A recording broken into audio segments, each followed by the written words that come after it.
Hi, this is David from Smartworld. We're gonna show you the app-to-car wired CarPlay and wired Android Auto adapter. This device is perfect for cars who have wired CarPlay and wired Android Auto. And even if your car has wireless CarPlay but also wired CarPlay, this device is for you. So just to unbox the product, this is a welcome letter. This is our device, and this is the USB port to plug in the adapters I'm going to show you later. This is a micro HDMI port, so you can see the content of this device in an external display using HDMI. And here you have a port for SIM card and also for extra memory. Also here we have manuals. This is an easy to understand and read how to install manual. Depending on if your car has USB-A port or USB-C port, you just follow the diagrams. This is the very instructive manual with a lot of information on how to use the device and how to install CarPlay and Android Auto through this device. And here are the three cables that comes with the device to be used to connect depending on the type of car you have. And now we're going to show you how to install ExplorOz Traveller.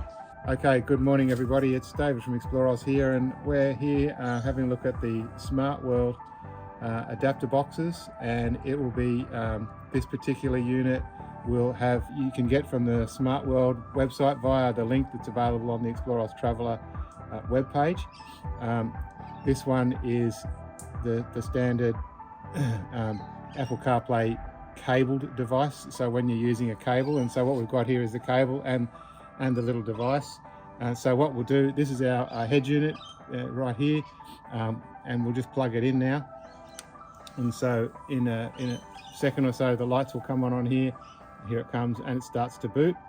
And so in a few seconds it will actually boot the full Android environment on our Apple CarPlay Android Auto head unit. So once this has come up, we'll put this away, and here it comes now. So this box is booting this Android, so we'll just put this away now, and we'll do the rest of the demonstration on the head unit. So when you buy this box, it comes basically like this, exactly to the settings that we've got to.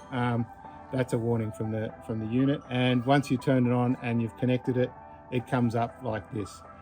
One of the other things that we've done is that we've gone into settings already on this and connected to the internet via a hotspot on my mobile phone. So we're hotspotting this device to the internet from my mobile phone. So it is internet connected at the moment. Obviously you need internet connection to install the ExplorOz Traveller app. So once we've booted the unit, it's pretty straightforward. What we want to do is go into, and I've just swiped up, we're going to go into the Play Store app, which is down here. We've already logged into the Play Store app. When you come into this the first time on the device, it will ask you to log into your Google account. And so you'll log into your Google account, and once you've logged into your Google account, the Play Store will come up looking like this. So we're just going to go into the search option down here. On some versions, on this particular unit here, some other ones have the search on the side.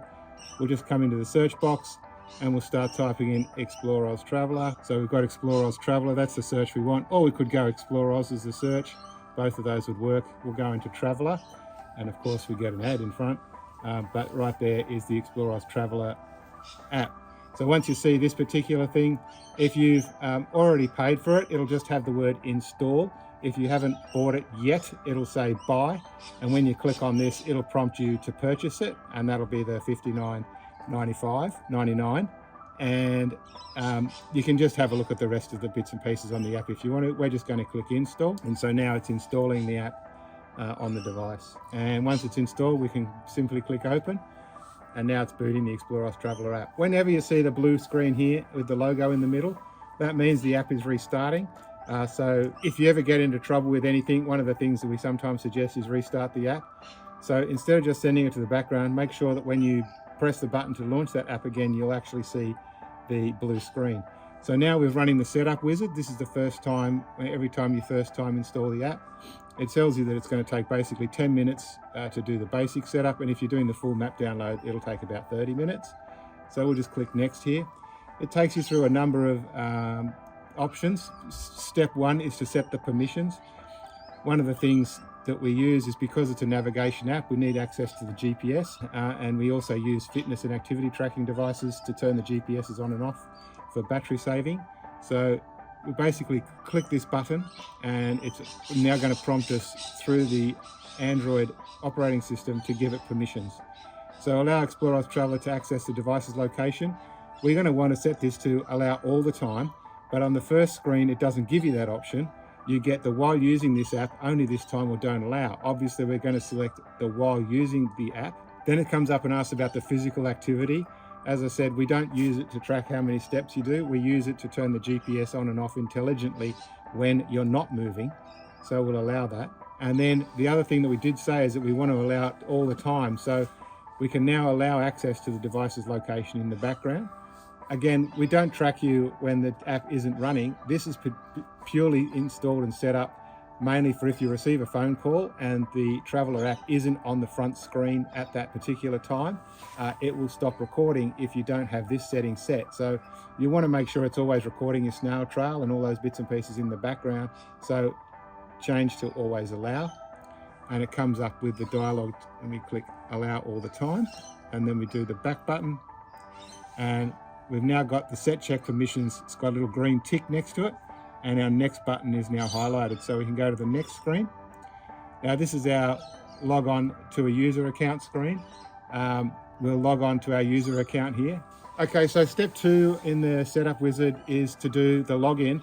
So what we need to do is we need to create an ExplorOz user account, and we need to log in to that ExplorOz user account. If you have an ExplorOz account already, you can just put in the email address and the password here. If you haven't, you'll come down here and to create an account. And what we're going to do is we're going to set up our account for David from Smartworld right now. Okay, so we're getting a message now and it says, please check your email account to complete the registration before attempting log on.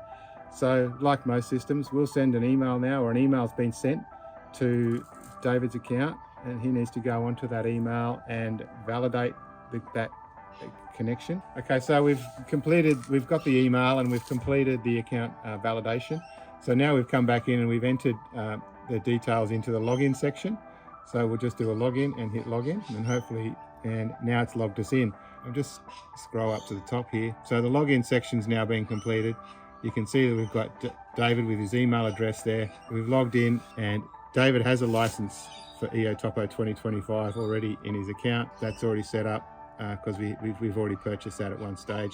The only other option that you might see, so if you haven't already purchased the EOTopo map set, the first option that'll be here will be to purchase the EOTopo 2025 map set. Well, that's this year's one. If you're watching this video next year, it'll probably be the EOTopo 2026, and you'll just click the button here. It'll go through an in-app purchase in the store for $49.99, and that'll give you access to the topographic maps.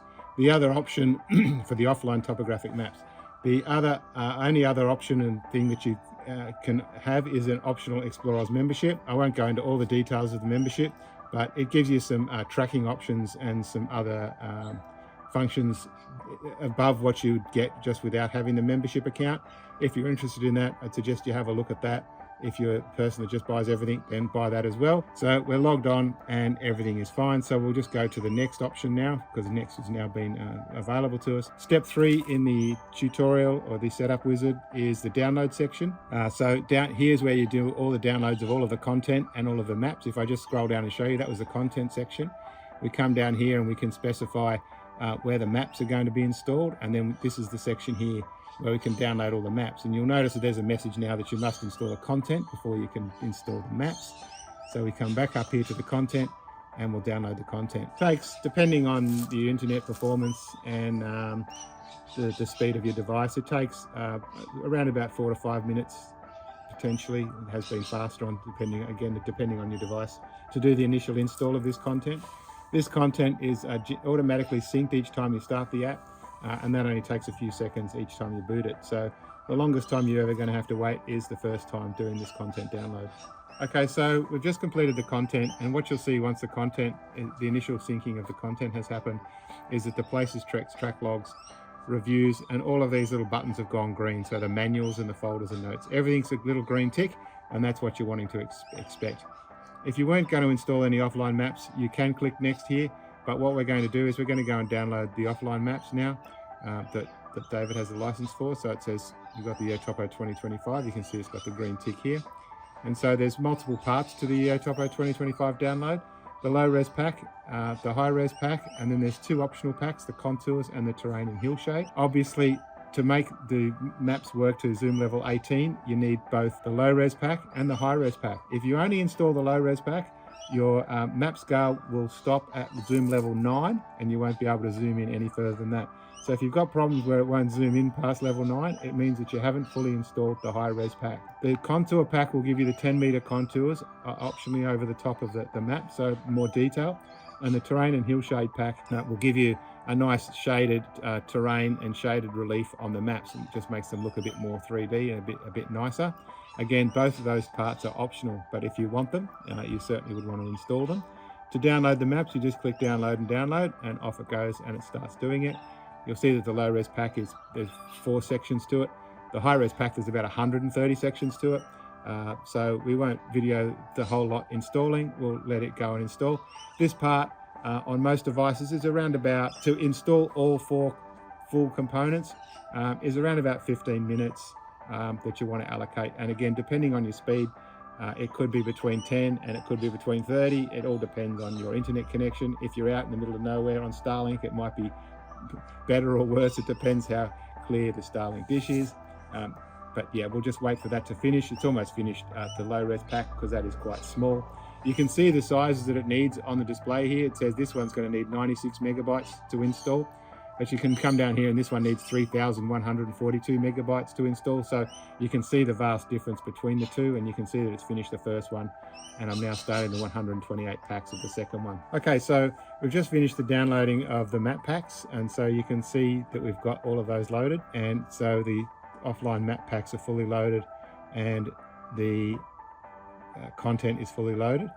If you notice a little side menu disappears, you can actually bring that back and it automatically goes away. So don't freak out if it disappears on you. Okay, then we come into the settings section, and there's a lot of settings available. There are tutorials on the settings that we'd suggest you look at if you want to know more about all of it. The most important one that I'll just quickly show you is the heading display, and we've obviously got track up and north up. So if you're particularly focused on using maps with north up mode or track up mode, the setting is available in the settings screen, and you can change it just like a lot of other stuff, the dates and times and positions and a whole heap of things on the map screen. How many odometers and all of that sort of stuff are all available in there. So we'll just click next. This screen, the help guides, this is obviously a very important screen. Most people dislike reading help guides. We'd thoroughly recommend you read the help guides. They're all specifically written for the app. They're all 1 to 2 pages. They're all in PDF, and it's very simple to read them. If you've got a new head unit like this one, or a new unit, a new phone or something, and you get this message, no apps can perform this action, that basically means that you haven't got a PDF viewer installed. All the quick start guides are PDF files. So you need to have a PDF reader installed. As with most of these devices, we just go back to the Play Store and we'll install one. And so I'll just show you going through that. It's all quite simple, nothing complicated. We just go into search here into the App Store and we type in PDF. And we've got a few options. Adobe is obviously the primary one for PDF, so we'll just install the Adobe one and we'll click install. And so it's installing now the PDF reader on the device. You can see the percentages ticking up there. We'll just wait for that to finish. Okay, so it's installing, and it's now, we can just quickly open it to make sure it's going to open, make sure it all installed okay. Okay, so that's all good. So we'll just go back to the app switcher and we'll go back to the Traveller app. And again, now if we click on something like the Quick Start Guide, we'll get presented with the Quick Start Guide. So this is what the Quick Start Guides look like. This particular one, the Quick Start, gives you access to how the menu works, the measure tools. It shows you bits and pieces. It's all very well constructed and easy to read. We'd suggest that you read them all, specifically as you're going through the app and you get to a point where you are confused about something. then jump into the quick start guide and have a look. There's a lot of them there. Once we hit finish here, we've basically completed the installation of the app. I'll hit finish instead, and the installation is now completed. And so it's now going to load up the app at our current location once it works it out. And here we are. The ExplorOz Traveller app is now running. We're just waiting for the GPS to acquire up here in the left-hand side. It won't take too long. And there we go. We're now fully operational. So the app is now running, and the menu is on the left-hand side. So all of those things that you were going through in the setup guide or the setup wizard, the user account, the data manager, the settings, they're all those exact screens that you were using as you were running through the setup wizard. So if you need access to them again, they're in here. Then down here, obviously the help guides, that's where the help guides function, the help guides were that we were just reading. The about screen and some terms and privacy info, but the about screen tells you the version numbers and the version and update history of all the things that have happened in the app. This is our tracker system up here. If you've got the membership, you can enable the tracker system. And then the rest of the content lives over here. That's our folders. I click the folder button and not the content button. The content button, where all the places, treks and track logs are loaded, all that content that you installed is in here. And your folder system is over there. Map layers tool. These are all things that were covered in the help guides. You can see that we've set the offline maps here, so it'll go to the offline maps. You can click and move this out of the way if it's in your way, you want it somewhere else, just tap and hold it and drag it somewhere else.